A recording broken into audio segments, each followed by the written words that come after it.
Welcome to this deep dive. And we're going to be stepping into a world of whispered rituals and hidden knowledge. We're Mm. talking about the Hermetic Order of the Golden Dawn. Ooh. Victorian England was obsessed with the occult, so Yeah.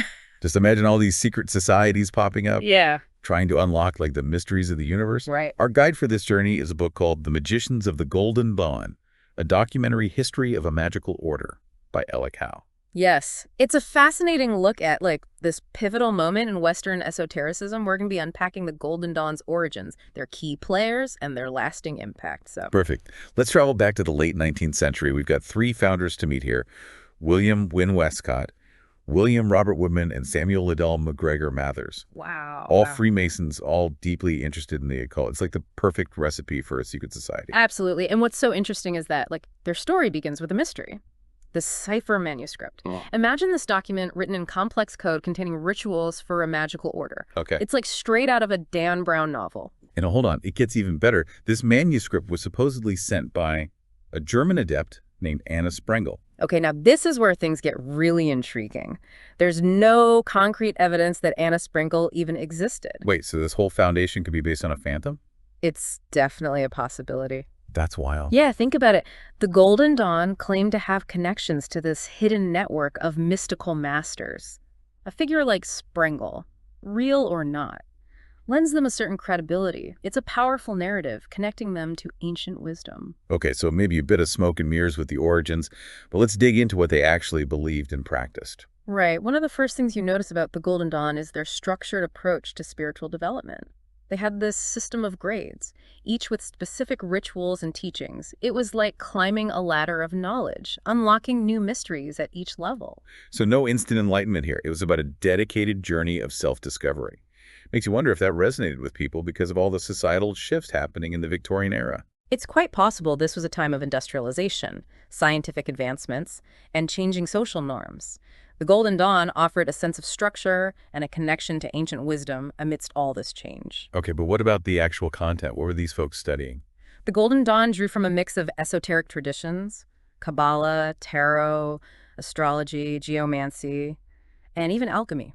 Wow, that's quite the eclectic blend. It's not just cherry-picking beliefs. It's about weaving together different threads to create a more comprehensive system of knowledge, where they try to create like a one-stop shop for all things esoteric. That's a really interesting way to put it, and I think you're onto something.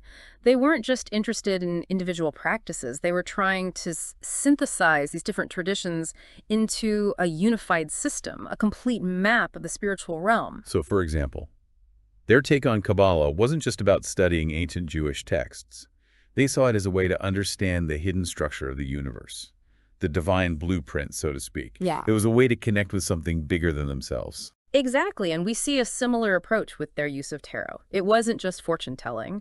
They saw the cards as tools for introspection, for unlocking the secrets of the subconscious. That resonates a lot with how people use tarot today. It's like a mirror reflecting your inner world. But with the Golden Dawn, they were trying to decode a hidden language within the cards, connect them to these broader systems of esoteric knowledge. Right, they developed complex correspondences between the cards, and Kabbalah, astrology, and other traditions. They were looking for the underlying connections between these seemingly disparate systems. Okay, so we've got this intricate system of spiritual development, this blending of different traditions, but it's still kind of abstract. Yeah. What did this actually look like in practice? Well, this is where their rituals come into play. They used elaborate ceremonies, symbolic gestures, costumes, and tools to create a tangible experience of these esoteric principles. So it wasn't just reading about Kabbalah or studying tarot cards. They were trying to embody these concepts to make them come alive. I bet their rituals were pretty intense. They were incredibly theatrical, even dramatic. Imagine dimly lit rooms, incense-burning members dressed in robes, invoking deities and enacting symbolic dramas. Whoa. It was all designed to create a heightened state of awareness, a bridge between the physical and spiritual realms. Okay, this is where it gets really interesting. We're talking about secret rituals, hidden knowledge, and a quest for spiritual enlightenment. It's like stepping into a different world. And I'm curious to learn more about the people who made this all happen. The Golden Dawn had some pretty intriguing characters, right? Oh, absolutely. They were a fascinating mix of scholars, artists, and spiritual seekers. We've got figures like S.L. McGregor Mathers. The guy who deciphered the cipher manuscript, Yeah. he must have been a pretty brilliant scholar to crack that code. He was, but he was also known for his strong personality, which eventually led to some conflict and division within the order. It's that classic story of genius mixed with a healthy dose of ego. Ah, the drama starts to unfold. But let's not forget Arthur Edward Waite. Now, his name might ring a bell for you. He's the creator of the Rider-Waite Tarot deck. You know, it's still one of the most popular tarot decks in the world. Waite's contribution to the Golden Dawn and to Western esotericism in general is undeniable. For sure. I mean, think about how many people have used his deck to connect with their intuition and explore their spiritual paths. That's a pretty incredible legacy. But of course, we can't talk about the Golden Dawn without mentioning Aleister Crowley. Now, he was a bit of a wild card, wasn't he? To say the least, Crowley began as a Golden Dawn member, but he eventually charted his own course, developing his own system of magic and becoming a controversial figure in the process. Yeah, the B6666 definitely had a way of pushing boundaries, but his influence on modern occultism is undeniable. He was a rebel, a disruptor, and he definitely left his mark on the esoteric landscape. Absolutely. So you have Mathers, the architect, Waite, the tarot master, Yeah. and Crowley, the rebel. It's this mix of personalities that makes the Golden Dawn story so compelling. It's like a perfect storm of intellect creativity and a dash of drama all playing out against the backdrop of Victorian England. You can't make this stuff up. But what happened next? Did this blend of personalities last? Well, like many groups with strong personalities, the Golden Dawn eventually experienced some internal fractures. But before we delve into the drama, I think it's important to understand what they actually did. Yeah, good point. We've talked about their beliefs and influences, but what did a typical Golden Dawn member's experience look like? Their practices were centered around personal transformation and spiritual growth. This wasn't just about accumulating knowledge. It was about actively engaging with it. So less armchair occultist? More hands-on magic? I'm picturing robes, candles, maybe a little chanting. Am I close? We're not far off. Their rituals were highly structured and deeply symbolic. They drew inspiration from Kabbalah, Egyptian mythology, and other esoteric traditions. Imagine, for instance, a new member's initiation. It was called the neophyte ceremony, and it involved a symbolic death and rebirth. Wow, talk about a dramatic entry. No wonder people were drawn to this. It wasn't just a philosophy club. It was an immersive experience. Exactly, and that's what makes the Golden Dawn so interesting. They understood the power of ritual. To create a tangible connection to these unseen realms, it wasn't just about believing in magic, it was about enacting it. Okay, so we've got these elaborate rituals, this dedication to personal growth. But did they have any impact on the world outside their secret society? While the Golden Dawn operated in secrecy, their influence did ripple outward, particularly in the realms of art and literature. Think about the late Victorian era. It was a time when artists and writers were fascinated by the occult, the mystical, the darker side of human experience. Yeah, you can see it in the works of figures like Bram Stoker, Oscar Wilde, even Arthur Conan Doyle. There's this fascination with symbolism, hidden worlds, secret societies. And the Golden Dawn's ideas were very much in the air during that time. They helped shape the cultural landscape, even if most people weren't aware of their direct influence. So it's like their ideas were seeping into the mainstream, adding this mystical flavor to the era. But what about the Golden Dawn itself? You mentioned that there were some internal conflicts. Right, as with any organization, especially one with such strong personalities. There were bound to be clashes. You've got Mathers with his, let's say, commanding leadership style, Waite going deep into tarot symbolism, and Crowley breaking all the rules. It sounds like a recipe for some serious drama. It certainly didn't end peacefully. Accusations of fraud, power struggles, even claims of supernatural interference. It ultimately led to the order's fragmentation.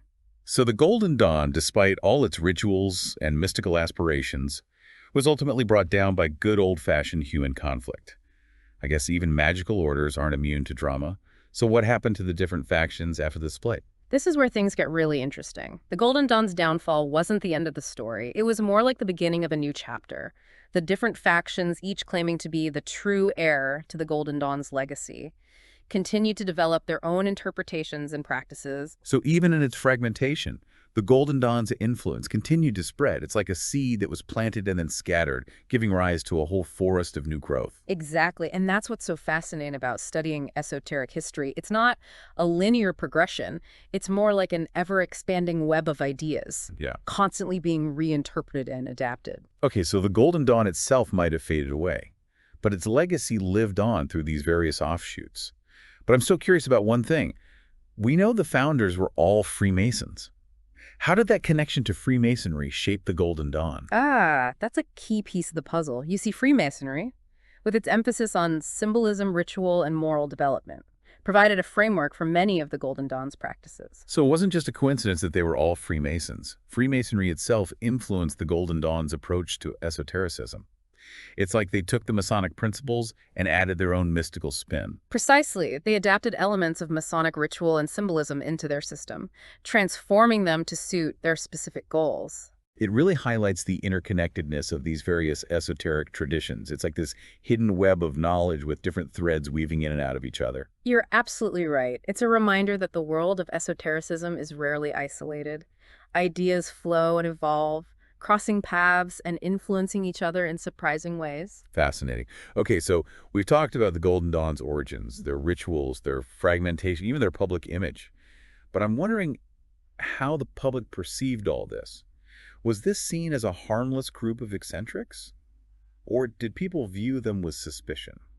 Now that's where things get even more interesting. Public opinion was complicated, to say the least. Yeah, I imagine that not everyone in Victorian England was thrilled about a secret society dabbling in magic and ritual. You're right, it was a time of social and religious conservatism. Magic and secret societies weren't exactly viewed favorably by the establishment. Some people dismissed the Golden Dawn as a group of harmless eccentrics, but others saw them as a threat. I can see that. All that secrecy and those rumors of supernatural contact, it probably fueled all sorts of fears and suspicions. Absolutely, and let's not forget the role of the media. Sensationalist stories about the Golden Dawn depicting them as a sinister and dangerous cult certainly didn't help their public image. Oh, I bet the headlines were wild. Black magic rituals in London. Secret society summons demons. Exactly. Now, it's important to remember that. The Golden Dawn did have its share of internal conflicts and controversies. There were accusations of fraud, power struggles, and even some questionable practices. So there was some fire behind that smoke, so to speak. It wasn't just a bunch of people sitting around meditating and reading tarot cards. Right. The Golden Dawn was a complex organization full of brilliant and ambitious individuals, but also prone to human flaws and conflicts. It sounds like they walked a fine line between fascination and fear in the public imagination, alluring and unsettling at the same time. Precisely, and that duality is something we still see in how people view esotericism today. It's often met with a mixture of curiosity and apprehension. Okay, so we've covered a lot of ground here. We've explored the Golden Dawn's origins, their beliefs, their rituals, their fragmentation, even their public image. But what about their legacy? What impact did they have on the world of esotericism beyond their own time?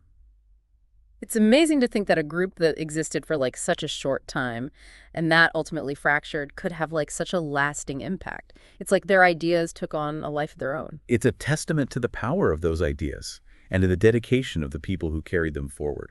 Okay, so let's talk specifics. What are some of the key elements of the Golden Dawn's legacy that we see reflected in modern esotericism? One of the most obvious is their system of graded initiation, that step-by-step approach to spiritual development, with each grade offering deeper knowledge and more complex rituals. It's a structure that many modern magical orders have adopted. It makes sense. It gives seekers a framework, a sense of progression, and a way to measure their own growth. It's not just about diving headfirst into the mysteries, it's about a structured approach to learning and practice. Exactly, and then there's their emphasis on ritual practice. We talked about how the Golden Dawn used elaborate ceremonies and symbolism to connect with the unseen realms. Well, that approach to ritual has been incredibly influential. So even though the Golden Dawn's specific rituals might have evolved or been adapted over time, the core idea of using ritual as a tool for transformation, for bridging the gap between the physical and the spiritual, remains a cornerstone of many modern magical practices. Absolutely, and I think it goes beyond explicitly magical practices. The Golden Dawn's fascination with symbolism, with mythology, with exploring the hidden dimensions of reality, that has seeped into our culture in so many ways. Oh, for sure. Think about all the books, movies, and TV shows that draw inspiration from those same themes. The Golden Dawn might not be directly responsible for all of it, but they were definitely part of a larger movement that helped bring these ideas into the mainstream. Right. They played a role in making the occult less taboo, less fringe. And that's continued with the rise of the internet and the increasing popularity of alternative spiritualities. It's like their ideas have found new life in the digital age, reaching a whole new generation of seekers. It's quite fascinating to witness. And it speaks to the enduring power of their vision, this quest for knowledge, for personal transformation, for weaving together different threads of ancient wisdom. It continues to resonate with people today. Okay, so we've explored the Golden Dawn's impact, their lasting legacy. But as we wrap up this deep dive, I want to bring it back to you, the listener. What can we learn from the Golden Dawn story? What resonates with you personally? That's a great question, and I think there are many valuable lessons to be found here. First and foremost, the Golden Dawn reminds us that the pursuit of knowledge, of spiritual understanding, is a journey, not a destination. It's about constantly seeking, exploring, questioning, and evolving. It's not about having all the answers. It's about embracing the mystery, the unknown. Precisely, and while structure and guidance can be helpful, the Golden Dawn's story also cautions us against the dangers of dogma and rigid hierarchies. Yeah, their eventual fragmentation is a reminder that even groups dedicated to spiritual growth can fall prey to human conflicts and power struggles. Humility, integrity, and a genuine desire for growth are essential for anyone walking this path. Absolutely. And finally, I think the Golden Dawn reminds us of the power of community. Even though they were a secret society, they understood that the journey is often easier and more fulfilling when shared with like-minded individuals. Finding those connections, those mentors and fellow travelers can make all the difference. So as you continue your own explorations, whatever form they may take, remember the lessons of the Golden Dawn. Embrace the quest for knowledge, cultivate humility, and seek out the support of a community. Beautifully said. And with that, we come to the end of our deep dive into the Hermetic Order of the Golden Dawn. Thank you for joining us on this journey. We hope you've enjoyed this exploration of a truly fascinating chapter in esoteric history. Until next time, keep seeking, keep exploring, and keep diving deep into the mysteries of the world around you.